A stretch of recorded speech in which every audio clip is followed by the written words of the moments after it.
E estamos de volta com o BBcast, o seu podcast de automobilismo e outros nerds. No episódio de hoje vamos falar sobre o review do GP do México. E aqui comigo está a Débora Santos Almeida. Olá amigos, sejam bem-vindos a mais este podcast. Preparem os seus carros para a elevação, porque este é o GP do México. Exatamente. O Lewis Hamilton que chegou ao pódio no melhor estilo Market McFly, né? Foi algo meio inesperado, até o Guilherme Pereira anunciar durante a transmissão, mas foi bem bacana, achei bem legal a iniciativa dos mexicanos ali, que, diga-se de passagem, é a festa mais bonita que temos durante o calendário da Fórmula 1, feita pela torcida mexicana e pelos organizadores do GP do México. Falando em festa, vamos agradecer aos nossos apoiadores, aqueles que auxiliam o Boletim do Paddock através do financiamento coletivo e contínuo do apoio. E são eles: Ricardo Bannerman, Maia Barbosa, Eliezer Teixeira, Luiz Félix, Arthur Felipe, Rafael Celone, Will Mesquita, Anthony Santos, Rogério Froner, Helena Lisboa, Cássio Machado, Carlos Del Valle, Bruno Vale, Eric Nemes, Bruno Shinozaki, Alberto Xavier, Will Bueno, Carlos Silva, Beto Corrêa, Fabrício Cavalcante, Arthur Apóstolo e Sérgio Milani. Obrigado a todos os nossos apoiadores, vocês são extremamente importantes para o crescimento e desenvolvimento do Boletim do Paddock. E para vocês que estão escutando este programa, não deixem de conferir a nossa campanha de financiamento contínuo e coletivo na plataforma Apoies. E outra forma de nos apoiar é compartilhando esse podcast nas suas redes sociais, para que mais pessoas possam conhecer o nosso trabalho. Exatamente, Débora. Semana passada tivemos inúmeros ouvintes aí que compartilharam nas redes sociais o BBcast, ouvindo, tanto no Instagram como no Twitter. Peça aí o pessoal que faça isso para que a gente possa, né, Débora, saber quem são vocês, interagir bastante aí com vocês, para que a gente possa melhorar cada vez mais tanto o BBcast como o próprio Boletim do Paddock. E para você que estava ouvindo agora há pouco o Auto Radio Podcast, para quem ainda não conhece, o Auto Radio Podcast é o podcast do Ricardo Bannerman, nosso apoiador e colunista do Boletim do Paddock. É um podcast em que ele mistura tanto música como automobilismo, então é bem interessante. O nosso outro colunista aqui, Carlos Eduardo Valese, também já está por lá, trabalhando com o Bannerman, então é bem bacana. O Cássio Machado também, que é apoiador, também reside lá no Auto Radio Podcast. E lá o Ricardo Bannerman faz um trabalho bem legal, que é pedir para os ouvintes mandarem áudio para ele, para que ele possa juntar tudo e compilar fazendo um podcast bem bacana. Nós participamos, tem o link do Auto Radio aqui no episódio do BBcast, recomendo que ouçam. E para quem estava ouvindo lá, viu que o Ricardo Bannerman me deu a palhinha do início da mensagem enviada pelo piloto e colega nosso, Alan Jones. Fiquem agora com o restante da mensagem deles, e para vocês que não ouviram por lá, fiquem com a mensagem enviada pelo Alan Jones. Boa noite a todos, com muita satisfação, a primeira vez aí que eu participo do boletim aí, com muita honra aí. Sempre acompanho desde que eu faço parte dos carteiros, sempre acompanho quando posso, escuto os áudios, os comentários sobre a corrida, sempre com muito humor e sempre coerente. Hoje a gente teve o GP do México, uma corrida onde poderia acabar o campeonato lá. Lewis Hamilton precisando de 78 pontos, ele chegou pertinho, 74 pontos, mas o Bottas também fez uma boa corrida. O GP do México é sempre uma corrida típica, não é aquela corrida linear lá que a gente está acostumado, muito previsível e tal, por conta da altitude, do desgaste dos pneus, a estratégia pesa muito. A gente teve uma corrida onde Hamilton até era para largar um pouco atrás, ele largar em quarto, herdou a terceira posição, largou super bem, porém foi fechado lá já logo no início, lá na reta de largada, pelo Vettel, fechado de maneira brusca e acabou caindo para quinto. Ainda assim fez uma corrida coerente, de recuperação, muito braço, muita cabeça no lugar. Enquanto isso, já no início, Hamilton e Verstappen, que era nítido, se encontraram lá, chegaram a trocar tinta. Um fechou o outro, Hamilton devolveu com a mesma moeda fechada do Verstappen. Verstappen acabou errando algumas vezes aí por ansiedade, falta cabeça. Lembra um pouco o Hamilton de alguns anos atrás, o Verstappen lembra o Hamilton de alguns anos atrás. Então, muitos erros do Verstappen, que poderia ser o cara da corrida, acabou que não foi. Estratégia muito boa da Mercedes, é mais fácil falar agora, que eles optaram por duas paradas, por uma parada, mesmo sabendo do desgaste dos pneus, que é muito alto lá no México, mas a escolha foi certa. Hamilton tirou leite de pedra, equilíbrio muito bom da Mercedes. Mesmo assim tinha um desgaste considerável e o Hamilton andando no limite, conseguiu segurar lá. A Ferrari errou na estratégia, errou no pit com Charles Leclerc, que provavelmente, se não houvesse, o se não adianta, mas aconteceu, se não houvesse esse erro, provavelmente o Leclerc brigaria na pista com o Hamilton pela ponta, acabou que chegou ainda em quarto. Um pódio interessante, Hamilton, Vettel, Bottas. A decisão, teoricamente, vai para os Estados Unidos. A corrida de hoje foi uma corrida com poucas emoções. A galera na parte de trás ainda teve algumas ultrapassagens. O que aconteceu mesmo foi no paddock. Estratégia de equipe que definiu lá as posições da corrida. E vamos aguardar aí. Vou torcer, como bom brasileiro e apaixonado pelo automobilismo, assim como a maioria aí, se não todos. Eu vou torcer para o Bottas estar muito inspirado nos Estados Unidos, mesmo que eu sou um torcedor fervoroso do Hamilton. Vou torcer para o Bottas fazer uma excelente corrida e para a decisão vir para Interlagos. Vamos ver. Mas foi uma corrida interessante, valeu. Foi mais legal do que assistir futebol à tarde, foi bem interessante, de verdade mesmo. Vamos aguardar a próxima etapa e, como eu disse, torcer para a decisão ficar para Interlagos. Seja como for, uma satisfação, hein? Dividir com vocês, mandar meu primeiro áudio aí pra, de alguma maneira, participar aí, dar um pitaco aí no boletim no paddock aí, com muita honra. E tá com vocês aí. Bora! Tamo junto! Como nós chegamos a citar, até mesmo no próprio BBcast de preview da etapa mexicana, nós falamos que existia a possibilidade de chuva, né, Débora? Já pro TL1, ela já marcou a sua presença.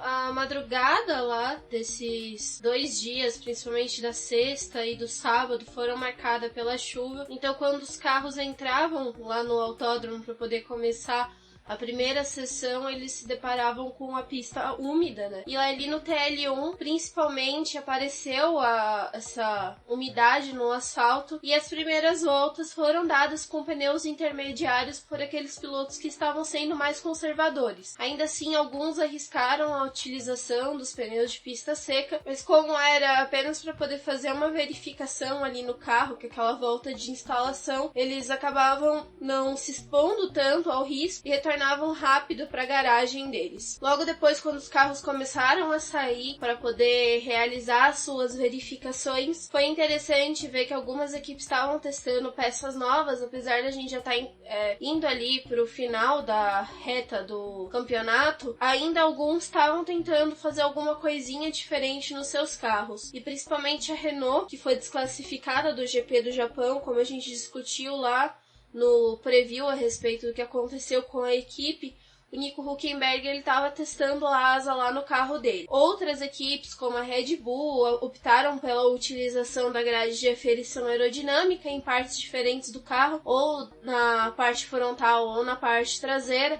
É um circuito que precisa de um pouco de cuidado, sim, e então tinha toda essa preocupação com essas peças do carro. Ali no final desse TL1, o que acabou chamando a atenção foi o embate da Mercedes com a Ferrari na questão dos compostos, porque o Lewis Hamilton ele terminou liderando a sessão com os pneus macios, mas o Charles Leclerc levou o carro da Ferrari para o segundo lugar e a melhor volta dele foi marcada com os pneus médios. Então abria uma chance de que a Ferrari se mostrasse competitiva e fosse uma grande ameaça para esse final de semana, principalmente com a Mercedes, por conta justamente de eles estarem rendendo bem com os pneus médios. Mas ainda assim, tinha ali os pilotos da Red Bull próximos deles, ocupando a terceira e a quarta posição, com o Max Verstappen e o Alexander Albon. E nesse começo de sessão, a gente já sabia, né, que o circuito mexicano já trouxe 2 vitórias para o Max Verstappen, então ver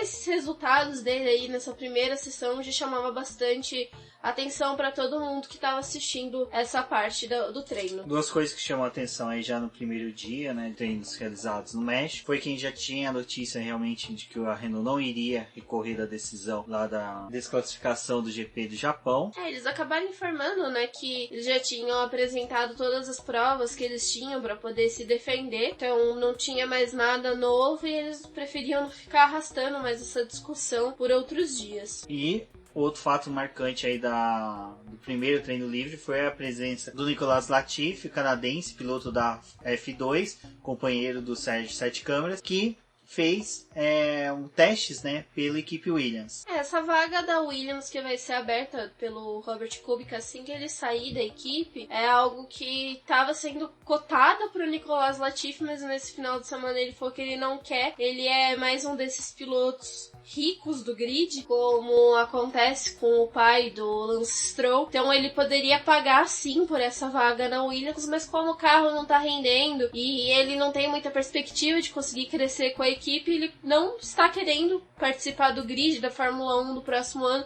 com a equipe. E é bem interessante, porque até como você disse, o pai do Nicolas Latifi é um dos milionários que investem na Fórmula 1. Ele hoje possui 10% da equipe McLaren. Não há possibilidade do Nicolas Latifi ir para a McLaren em 2020, porque no começo do ano já teve a confirmação, né? O Zac Brown renovou o contrato dos dois pilotos justamente para não ter especulações de vagas na McLaren, se esses dois pilotos sairiam ou não da McLaren.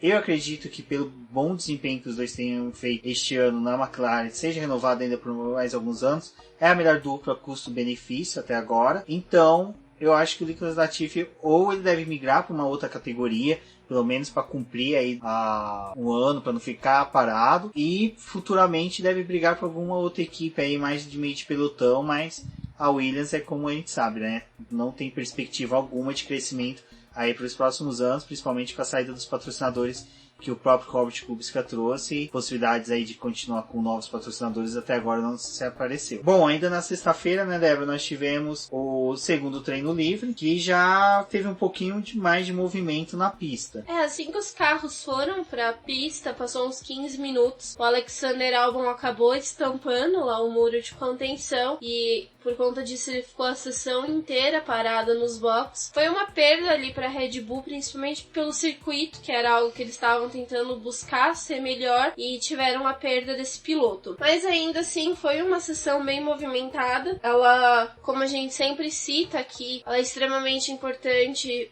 para simulação de corrida. Então é a parte em que eles buscam mais fazer as estratégias para o final de semana, e ali mostrava que os pneus utilizados não tinham a cara de ter uma boa durabilidade pro domingo, né? Principalmente o macio, ele passou a ser um composto meio que descartado pelas equipes para a utilização. Eles focaram muito nos médios, principalmente algumas equipes ainda usaram composto duro para poder ter uma ideia, principalmente que ele requer um pouco mais de aquecimento, apesar de durar um pouco mais, ele também tem esse fator do aquecimento. E independente dos compostos que eles utilizavam, mas principalmente o médio e o macio, ele acabava formando muito daqueles grunings, né, que é aquele macarrãozinho que fica do pneu, que vai se soltando aquela borracha, e aquilo ia sendo espalhado pela pista. Também contribuiu para que os pilotos acabassem rodando, extravasando os limites de pista, que aquilo fica causando muita sujeira no circuito. Fora o fato da chuva ter lavado o autódromo ali na madrugada, também tornava ele mais escorregadio. Então foi a preocupação principal ali da sexta-feira. E essa sessão ela foi liderada pelo Sebastian Vettel, com o Max Verstappen em segundo e o Charles Leclerc em terceiro. Um desempenho interessante que estava sendo nesse final de semana era realmente dos motores Hondas, né? Porque aqui nesse caso nós tivemos o Pierre Gasly e o Daniel Kvyat bem próximos da equipe Mercedes, e que durante todo o final de semana teve um bom desempenho os dois carros da Toro Rosso.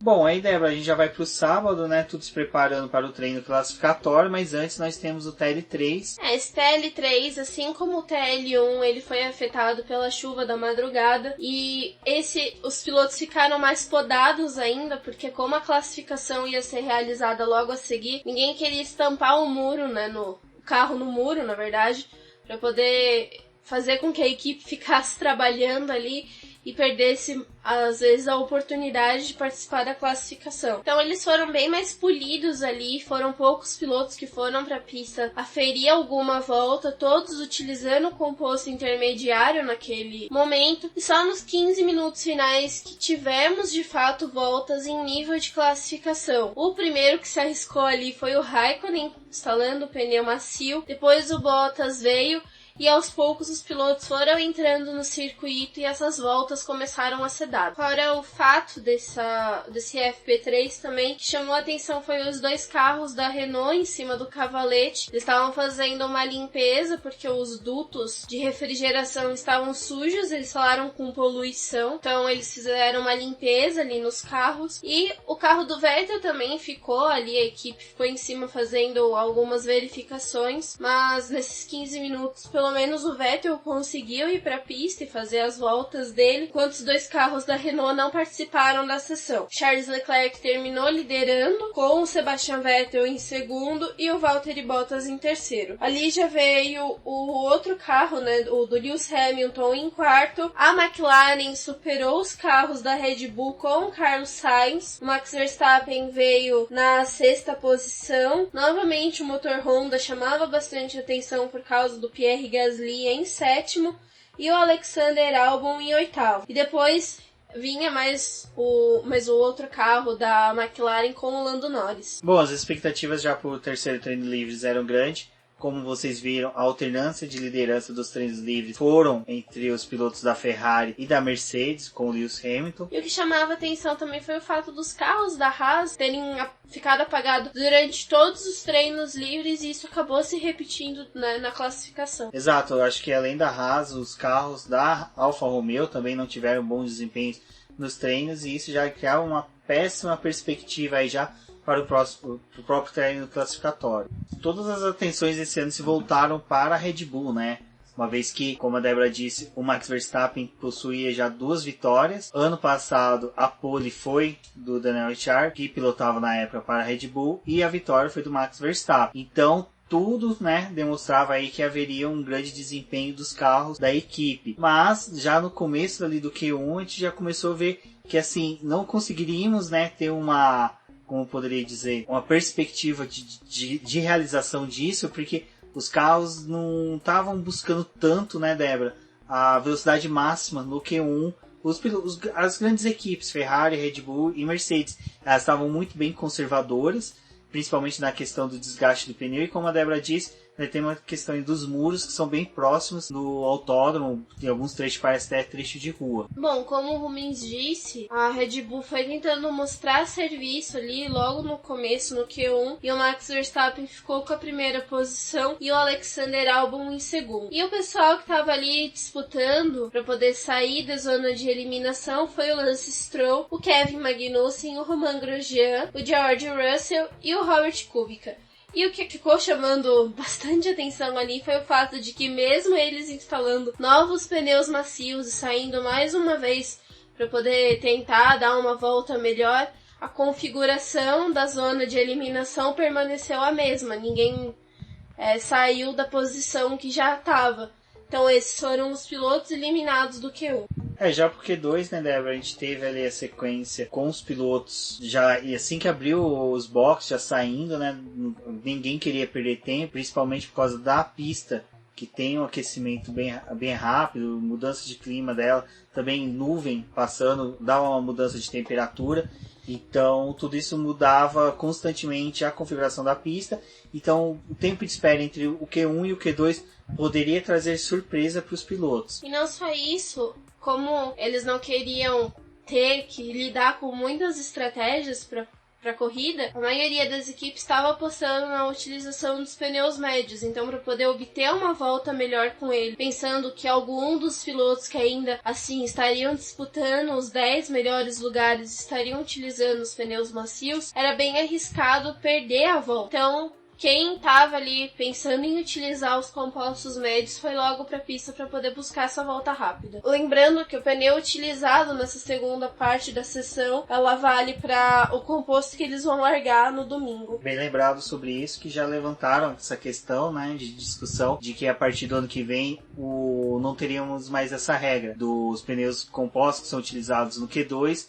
são os que os 10 primeiros largam. Então isso faria com que todos os pilotos teriam as mesmas chances, os mesmos compostos, possivelmente as mesmas configurações durante o final de semana. E retornando aqui ao Q2, como foi dito, as Alfa Romeos não estavam tão bem também no final de semana. A gente teve o Kimi Raikkonen e o Antônio Giovinazzi ali no 14ª e 15ª posição. E nos eliminados a gente ainda teve Sérgio Pérez em 11º, conseguindo ali uma honrosa posição para a Racing Point. Nico Hülkenberg em 12º e o Daniel Ricciardo em 13º com as Renault. Para isso foi o fato da dupla da Mercedes ter saído mais uma vez com os pneus médios, enquanto as outras já estavam instalando os compostos macios para poder regular o carro para a última parte da sessão, e eles conseguiram melhorar o tempo deles com essa nova goma de pneus médios. E assim eles largaram com esse pneu que foi utilizado na última parte,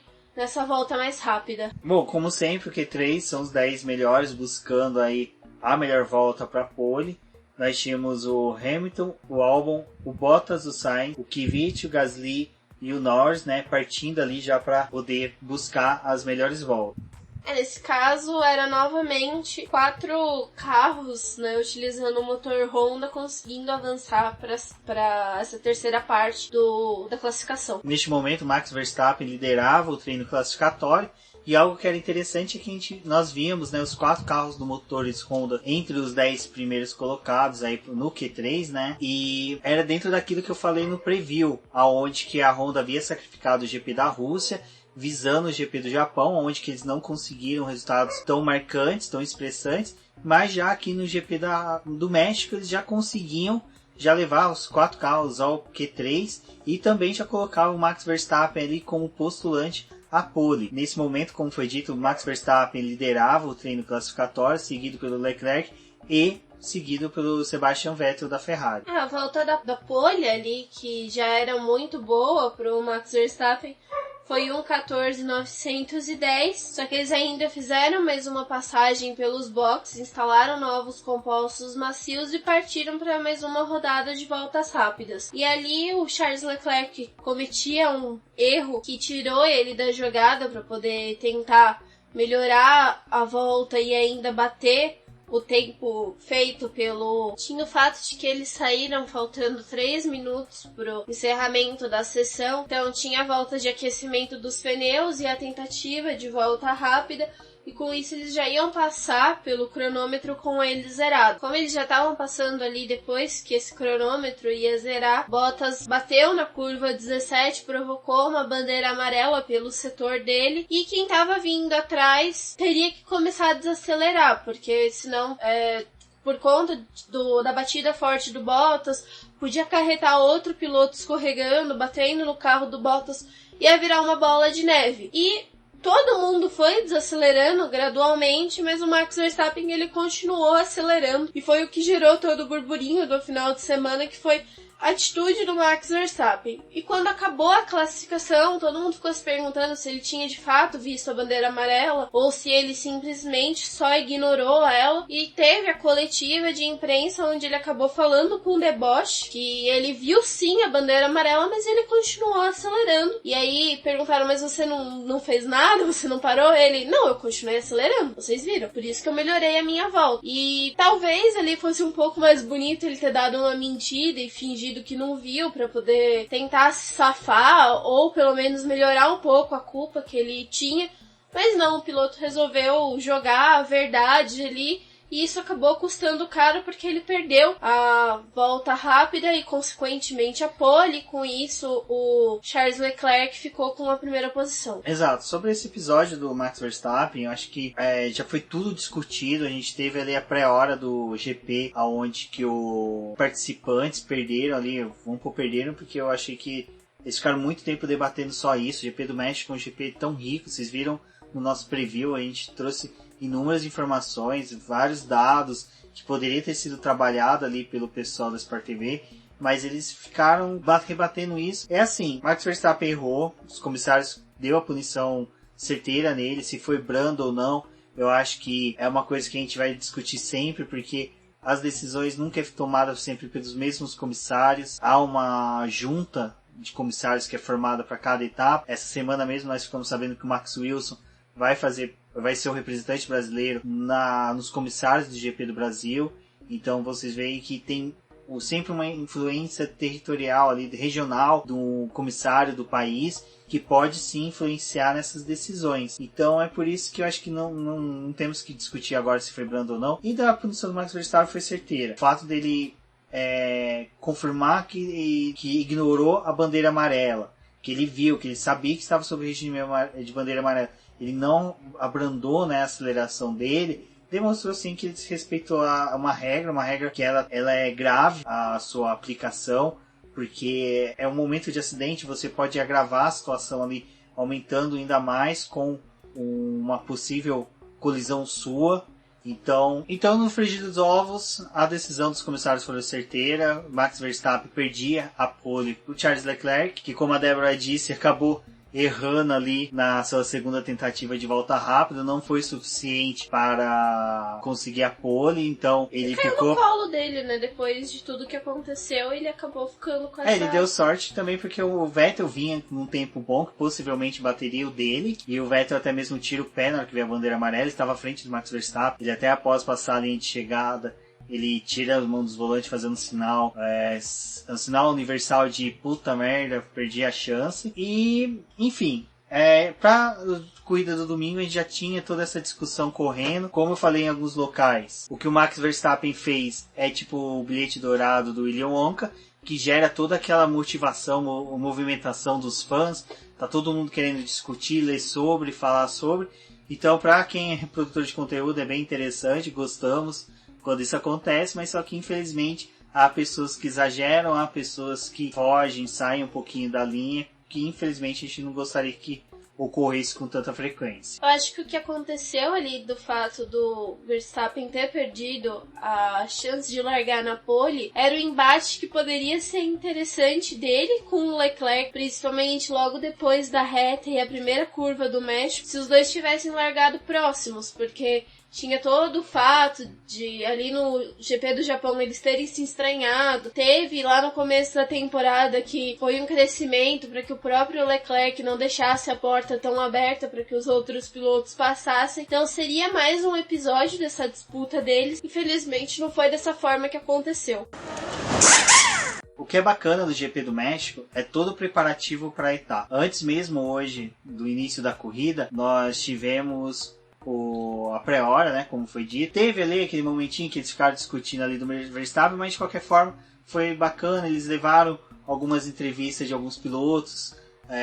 O Guilherme Pereira fez um excelente trabalho, diga-se de passagem. Acho que foi um dos melhores pré-hora nesse quesito, com a presença do Guilherme Pereira conversando ali no paddock, no pit lane, né, na linha de saída ali dos carros, com cada um dos pilotos. Ele fragou ali o Charles Leclerc naquele momento dele que ele quer ficar sozinho, mas ele abriu uma chance ali pro Jack Stewart cumprimentar ele. Até quem não cumprimentaria Jack Stewart, né? Eu acho que até alguém que não é fã de Fórmula 1 vendo aquele bom velhinho cumprimentaria ele. Foi legal. E o México, que sempre apresenta uma festa muito bacana. Acho que desde que o México voltou, ele acrescentou um colorido a mais aí na Fórmula 1, no calendário da Fórmula 1.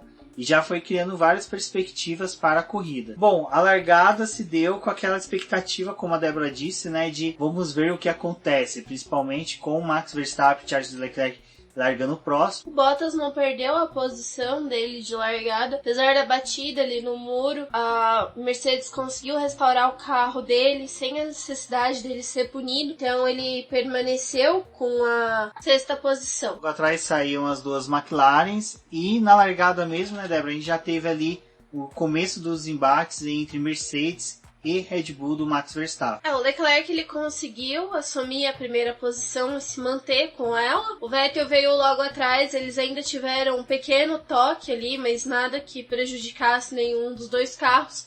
Então eles seguiram ali na frente. E atrás, Verstappen estava largando do lado do Lewis Hamilton, tentou ganhar uma vantagem ali. Não foi bem sucedido. Os dois acabaram se tocando e eles saíram ali praticamente na mão, porque da mesma forma que o Verstappen bateu no Hamilton, o Hamilton meio que devolveu a batida, os dois extravasaram os limites de pista e com isso ficou fácil para que o Albon conseguisse subir para a terceira posição, acompanhado dos carros da McLaren com o Carlos Sainz e o Lando Norris. E o Bottas ficou ali atrás deles, tentando disputar espaço, então isso foi bem interessante. E é interessante esse negócio do Hamilton ter tido essa colisão ali com o Verstappen, que depois, na entrevista coletiva pós-corrida, ele falou, né, que o Max Verstappen é um piloto que quando você larga próximo a ele, ou qualquer momento que você vai fazer uma ultrapassagem, tomar uma ultrapassagem dele, você tem que dar um espaço extra para ele, porque você sabe que toda vez que ele for ultrapassar você, ele vai te bater. Então, assim, você já vê que virou senso comum entre os pilotos que qualquer disputa de posição com o Max Verstappen vai ter uma colisão, vai ter uma batida, independente de se você for agressivo ou não. Até na hora do exemplo da explicação que o Lewis Hamilton deu, ele cita, né, que existem pilotos agressivos, pilotos rápidos, pilotos inteligentes. Existe o Max Verstappen que você tem que dar um espaço extra porque ele vai bater em você. Até o próprio Vettel acabou reclamando, falando disso, porque ele também já teve embates com o Verstappen, então eles sabem como que é a disputa deles ali na pista. E antes do término dessa primeira volta também tinha o fato do Kimi Raikkonen virar um sanduíche, está se tornando comum ali na Alfa Romeo, porque ela acaba sobrando e vira um sanduíche no meio de quem tá ali. Dessa vez foi ele com o Kevin Magnussen e com o George Russell, que ele conseguiu se livrar ali, ainda ficou na corrida, e teve a entrada do virtual safety car que permaneceu até a terceira volta para a limpeza de pista. E foi bem legal que durante esse momento do virtual safety car, a transmissão fez um trabalho muito bom, onde que eles colocaram, né, os momentos da largada, várias posições, vários pilotos que tiveram disputa, então foi bem interessante. Aí, como a Débora disse, na terceira volta, já retomando a corrida, os pilotos já começaram a ficar um pouco próximos, criarem os pelotões que nós veríamos que criariam as disputas durante a corrida. E o fato de que assim que esse virtual safety car saiu, é na terceira volta que existe a liberação da utilização do DRS. Então, logo que essa pista entrou em bandeira verde, esse sistema já foi ativado e assim o pessoal que estava próximo já pôde começar a se valer da utilização dessa asa móvel para poder fazer a ultrapassagem. E o que era legal, porque no circuito a FIA tinha liberado o uso de 3 partes para essa asa móvel, então acabava dando uma boa dinâmica para o pessoal que estava tentando disputar posição ali, aproveitando a aproximação. Exatamente, um desses que buscava brigar por posição e que, para a alegria dos McLaristas, era ver o Lewis Hamilton disputando posição com o Carlos Sainz, aonde que o Lewis Hamilton teve a queda de posição em decorrência da colisão ali com o Max Verstappen. E o Verstappen ainda teve o episódio de bater lá com o Bottas na tentativa de ultrapassagem, e aí de vez ele estragou com a corrida dele, furou o pneu e acabou, como ele furou o pneu ali próximo da curva 17, ele já perdeu a chance de entrar nos boxes. O carro dele começou a trepidar muito por causa do furo. Ele ainda teve que dar uma volta inteira no circuito para poder fazer a troca dos pneus. O furo do pneu forçou o Verstappen a fazer uma parada, como a Débora disse, depois de andar por todo o circuito somente com 3 rodas.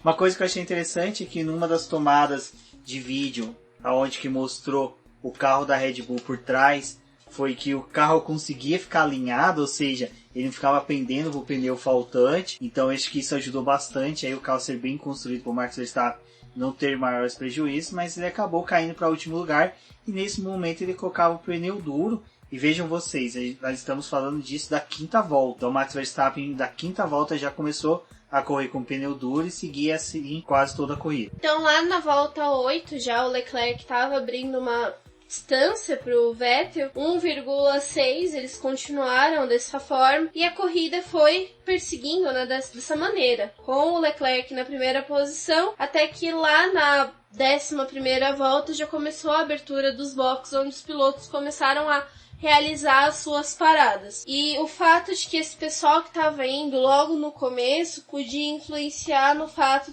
de ter 2 paradas já planejadas para o restante da corrida, levando em consideração tudo que a gente tinha visto lá no segundo treino livre, onde a goma do pneu não parecia resistir tanto e que provavelmente eles teriam que realizar uma prova igual no ano anterior, utilizando a estratégia de 2 paradas. Exato, e um desses que paravam já nessa rodada era o Lando Norris, foi uma parada até rápida da McLaren. E o Alexander Albon também. Exato, mas a diferença é que o Albon correu muito bem, foi uma das melhores paradas de box tape. A do Lando Norris já foi uma infelicidade pro coitado, uma vez que o pneu esquerdo dianteiro dele não foi apertado, né, a porca de forma correta, ele foi liberado com o pneu solto.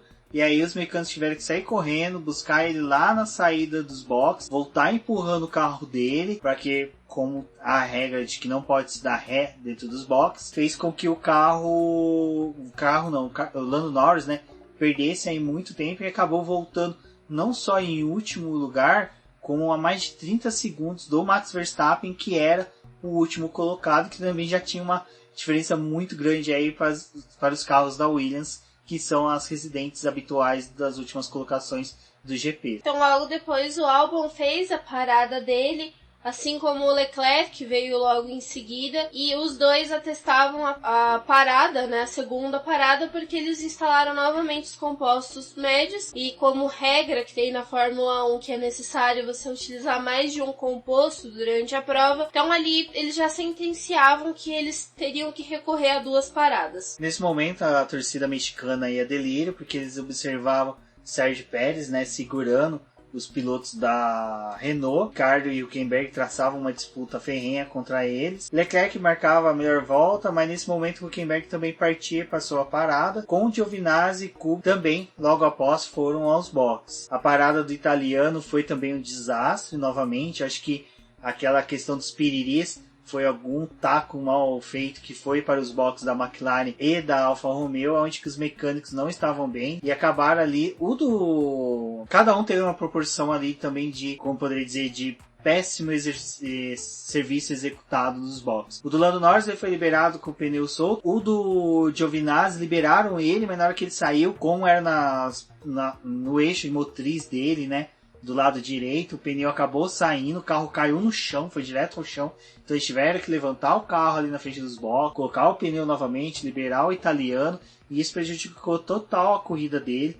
Ele não vinha, é lógico, as Alfa Romeos não vinham desempenhando um bom papel na corrida, mas isso acabou agravando muito mais a corrida do italiano. Bom, e ainda falando do Max Verstappen, lá na volta 23 ele encontrou com o Magnussen, teve mais um embate ali dos dois se tocando, porque ele tava tentando fazer a ultrapassagem. E já tinha rolado aquilo lá do começo da corrida com o Hamilton, aí veio e aconteceu de novo na volta 23, então chamava bastante a atenção para a corrida do Max Verstappen, mas acho que tudo isso foi o fator da perda da pole dele, que acabou acontecendo todo um conjunto de erros durante o final de semana. Exato, é que também encontrar o Magnussen no meio do trajeto não deve ser uma coisa muito agradável, ainda mais que Magnussen, como nós sempre soubemos, é um piloto aí que não entrega fácil a posição, ele foi bem aguerrido com o Max Verstappen. Eu acho que ali os dois, cada um teve a sua culpa proporcional pelo empenho, um em defender e outro em tentar obter a posição. Logo depois, na volta 24, teve a parada do Lewis Hamilton, e ali foi o fator chave pro decorrer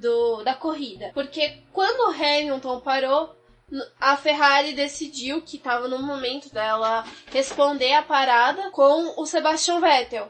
E aí eles começaram a chamar o Vettel para poder vir para os boxes, e o Vettel falou: não, eu não vou parar. Eu tô com o pneu bom, eu vou continuar aqui na pista. E eles tentando pedir pro Vettel vir, e ele cagou ali pro que tava acontecendo e permaneceu na pista. Com isso, a Mercedes começou a prestar um pouco mais de atenção no carro do Vettel, porque já que ele tava conseguindo ficar na pista, por que não manter o Bottas também? Afinal, o Bottas era o piloto que justamente estava respondendo direto à parada do Vettel. E eles foram permanecendo ali na pista, sem nenhum problema, com os compostos médios. E o Hamilton começou a perceber que talvez ali o que a Mercedes fez no carro dele tinha sido errado, porque eles pararam ele muito antes, e isso colocava ele na posição de precisar de mais uma parada, enquanto os dois que estavam ali liderando a prova provavelmente partiriam apenas para uma parada. Eu acho que dessa situação, acho que não teve nem errados e culpados, nem acertos feitos por ninguém. Eu acho que em decorrência das chuvas que nós tivemos no GP do México, degradação dos pneus, os compostos não eram os mesmos do ano passado, a própria Pirelli tentou trazer compostos diferentes para justamente eles terem uma gama maior de estratégias. A escolha do Lewis Hamilton ter ido para os pneus duros não parecia ser acertada. O Vettel permanecer na pista aparentemente era acertado, porque ele estava virando bem, ele abria 5 segundos do Valtteri Bottas, que estava com o mesmo composto dele. Então, tecnicamente, o Vettel estava rendendo uma quantidade boa. Ele sabia que o carro da Ferrari não era bom com pneus duros. Então ele eu estou virando no mesmo tempo de 3 voltas atrás. Então, numa perspectiva, nas próximas 3 voltas eu continuo virando a mesma coisa. O Bottas está atrás de mim, também está tirando bons tempos. Então, não compensa eu parar. Então, ali a gente tinha o feeling, né, de um tetracampeão. Tínhamos também à frente o Lewis Hamilton reclamando, né, questionando a equipe. Então, provavelmente os engenheiros repassavam isso para o Sebastian Vettel. E o Vettel pensava, bom, se ele não está conseguindo render, se ele está já reclamando dos pneus, por que eu trocaria? Então é por isso que eu acho que toda essa incógnita que ocorreu durante a corrida, nesses momentos de discussão de estratégias, a gente não pode apontar quem acertou e quem errou, porque ninguém tinha parâmetro. Esses pneus não foram nem testados durante o terceiro, o segundo treino livre, porque eles não chegaram a ter um tempo hábil com eles em pista para poder oferir todas as estatísticas, números necessários para poder fazer estratégias para a corrida. Bom, então, como o Rubens disse, eles foram ficando ali na pista, tinham outros pilotos mostrando que com os compostos duros dava para poder fazer uma boa prova, só que no momento que eles parassem, além de contar que esse pneu fosse bom, a parada tinha que ser perfeita. Então eles continuaram ali, até que lá na volta 35, eles começaram a encontrar de forma mais dura os retardatários, e pro Vettel ali o embate não ficou muito bom, porque tinha gente disputando espaço na pista, que era justamente o Gasly com o Carlos Sainz. O Raikkonen tinha chegado nessa disputa também, então ficava difícil pro Vettel tentar negociar. Tanto que quando ele tentou pegar um espaço ali, o Carlos Sainz quase fez uma besteira na tentativa de ajudar o Vettel, eles quase se chocaram. Só que com isso a Mercedes percebeu que ela também ia ter que passar por esses pilotos, fazer toda essa parte com os retardatários, talvez não fosse tão eficiente para eles. O Vettel, que estava com uma vantagem para o Bottas de 5 segundos, tinha caído para 2. E também com isso contava a distância que ele tinha para o Leclerc, que tinha caído. Então a Mercedes viu a oportunidade, chamou o Bottas, na volta 37. Ele fez a parada e com isso na volta 38 o Vettel respondeu e foi para os boxes. Eles perderam a liderança, o Leclerc voltou a assumir a ponta da corrida, só que como ele já tinha mais uma parada programada, era inevitável que ele fosse para os boxes mais uma vez. E o que ficava ali era o que o Lewis Hamilton vai fazer. Ele vai parar mesmo ou ele vai tentar seguir o restante da prova com aqueles compostos. E o que era legal, que o Verstappen, que tinha já feito a parada dele lá na 5ª volta, ele estava seguindo na pista como se nada tivesse acontecido com os pneus dele, conquistando posição, fazendo as ultrapassagens, e para ele também não ia ser tão vantajoso parar mais uma vez, porque ele ia ter que escalar todo o pelotão de novo. Era o Max Verstappen com pneus duros obtidos na 5ª volta, e nesse momento apenas no top 10 a gente só tinha o Daniel Ricciardo com pneus duros, que foi desde a largada. Então o piloto da Renault ali, já estávamos na 38ª volta, era o único que permanecia ainda com os pneus da largada, e era os pneus duros. Então a gente já começava a ter essa visão de que realmente os pneus duros duravam, mas era aquela coisa, em qual momento vai ser a queda de qualidade dele? Que momento que o pneu vai começar a ter a queda brusca de rendimento? E lembrando o ano passado, né, que o fator da Mercedes ter perdido a vitória foi justamente os pneus, porque o motor despejava muita carga ali nos pneus traseiros. Já tinha o fato de que a pista do México é muito abrasiva, então para eles foi difícil de lidar, e eles voltaram a ter praticamente o mesmo fantasma do passado quando eles se depararam com a pista do México. E 2 pilotos que ficavam na nossa mira para ver quando que iam parar decidiram ir aos boxes. O Albon, né, Débora, e o Leclerc faziam as suas paradas. O Albon tinha a parada mais rápida do dia, né, realizada com 1.9, enquanto que o Leclerc teve dificuldades ali na parada dele, aonde que a pistola do pneu direito e traseiro direito, né, não apertou totalmente, então o carro ia ser liberado, então eles, por segurança, seguraram mais um pouco ali e fizeram uma parada de quase 6 segundos. Então acabou prejudicando bastante ali o Monegasco na disputa que viria a ter no final da corrida. E na volta 51 foi quando o Daniel Ricciardo finalmente foi para os boxes, fez a troca de pneus dele e voltou com os compostos médios. Então ali dava para poder mostrar para o Lewis Hamilton que, olha, se você quer vencer essa corrida, dá para você permanecer na pista porque eu fiz muita volta com esse pneu. Exato, e nesse mesmo momento a gente via, né, o Daniel Ricciardo na hora que ele foi entrando nos boxes, o Lando Norris abandonando, o Lando Norris que não estava tendo um bom desempenho, os carros da McLaren não estavam tendo um bom desempenho na corrida. Os carros acabaram se tornando 2 chicanes ambulantes no traçado.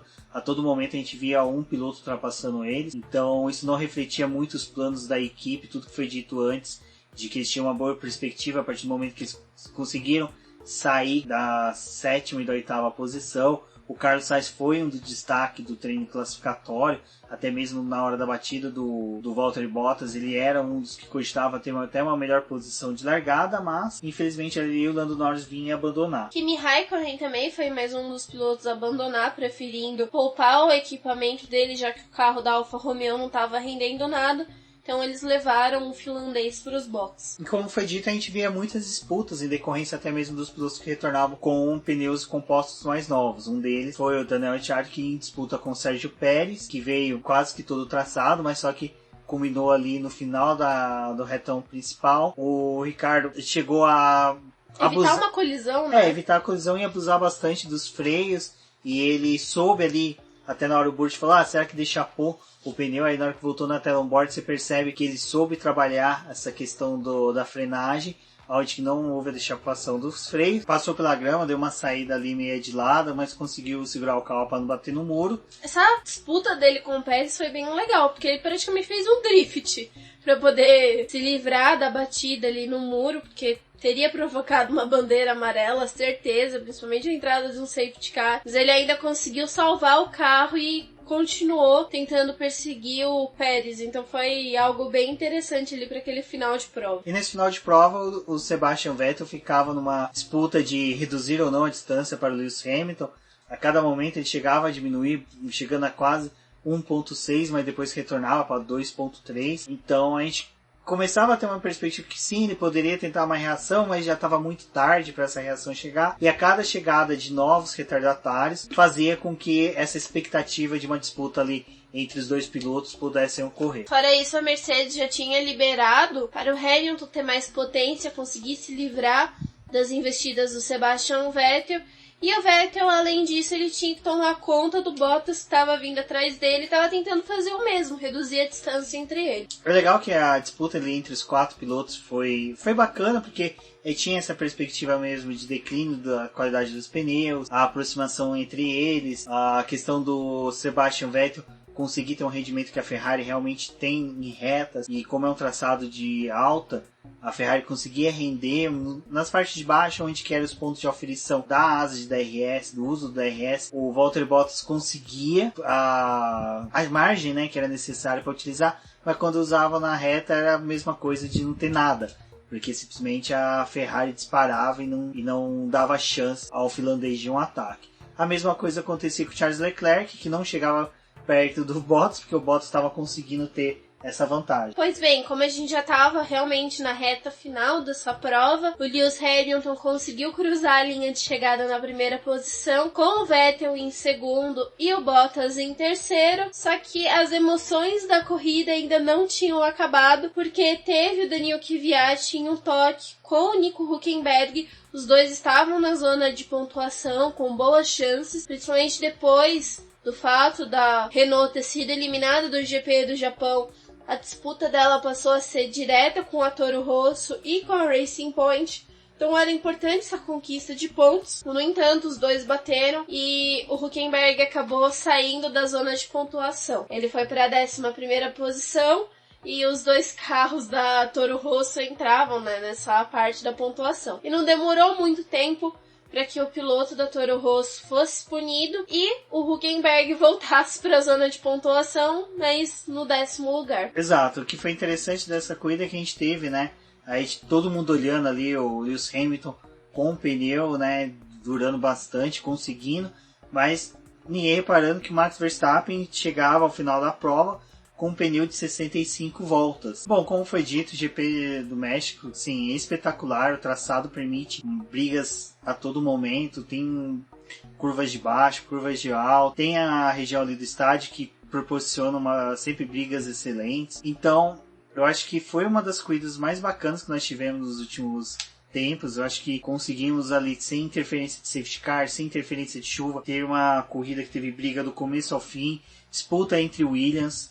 Eu acho que chegou um momento ali que o Russell e o Kubica estavam sem muita perspectiva de muitas brigas durante o ano, decidiram ali entre eles disputar posições entre os dois companheiros e acabaram até mesmo atrapalhando um pouco ali. Até o Lewis Hamilton chegou a disputar com eles, o Kimi Raikkonen disputou posição com o Robert Kubica. Então eu acho que o legal do GP do México é que ele traz toda essa diversificação aí no grid, que possibilita da gente assistir todas essas disputas do começo ao fim da corrida. Bom, Lewis Hamilton não saiu campeão.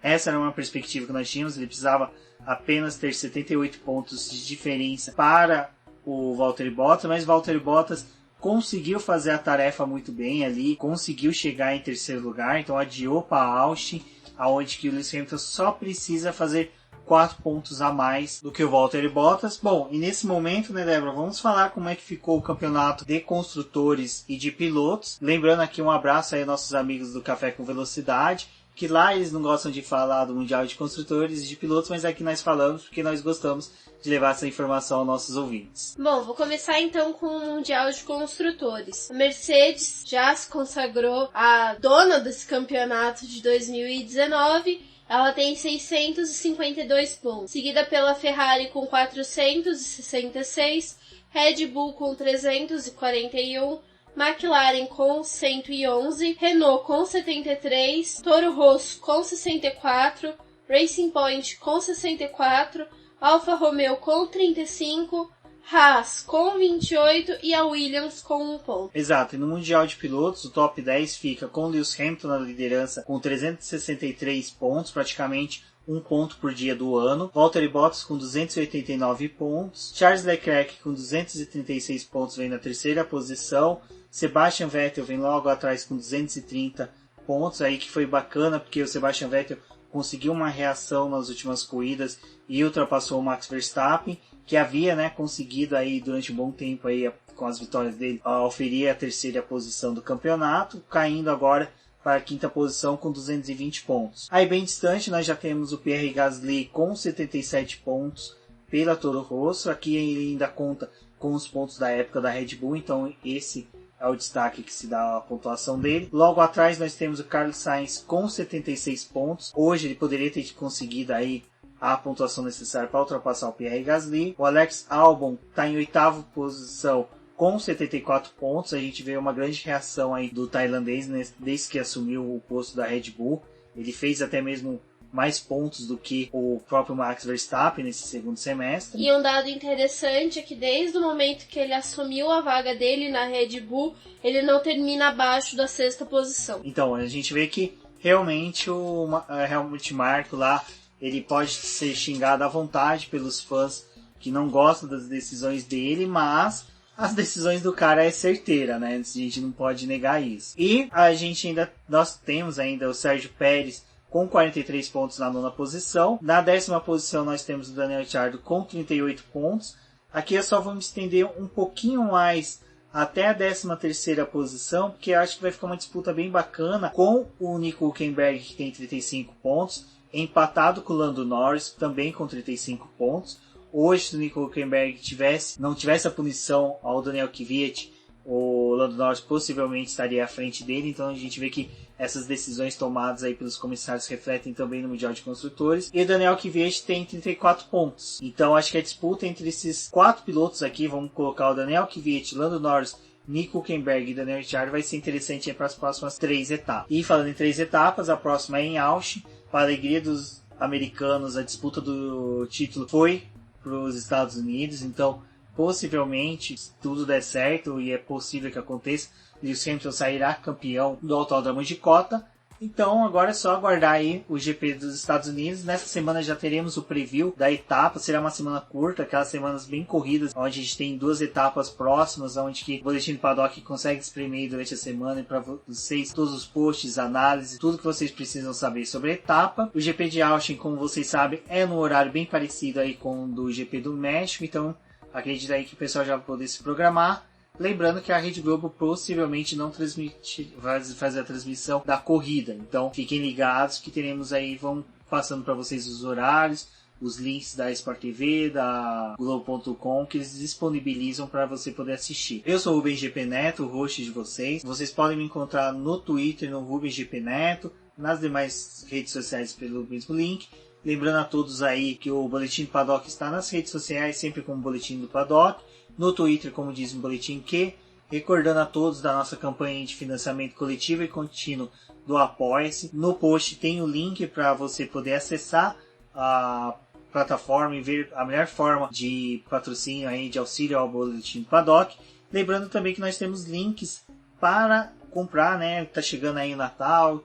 O pessoal quer comprar os presentes na Amazon.com, pode comprar pelo link do Boletim do Paddock, onde você consegue fazer com que a sua compra, parte do dinheiro que iria para a Amazon, é destinado a nós por meio de uma parceria, não é acrescentado nenhum valor sobre o preço do produto, é somente uma comissão pelo auxílio nas vendas. Então tem o link no post, e todo momento nós estamos disponibilizando também nas redes sociais. Como a Débora pediu no começo, ouviu a gente, selecionou o BBcast para ser ouvido, tira o screenshot da tela, disponibiliza nas redes sociais, marquem a gente, eu, a Débora, os demais membros do Boletim do Paddock são sempre muito bem-vindos aí para conversar com vocês. Como dito, um forte abraço a todos e até a próxima. Eu sou a Débora Almeida, no Twitter como The Flowers. Acompanhem as nossas postagens a respeito do GP do México, que ainda vai ter crônica e uma análise do final de semana.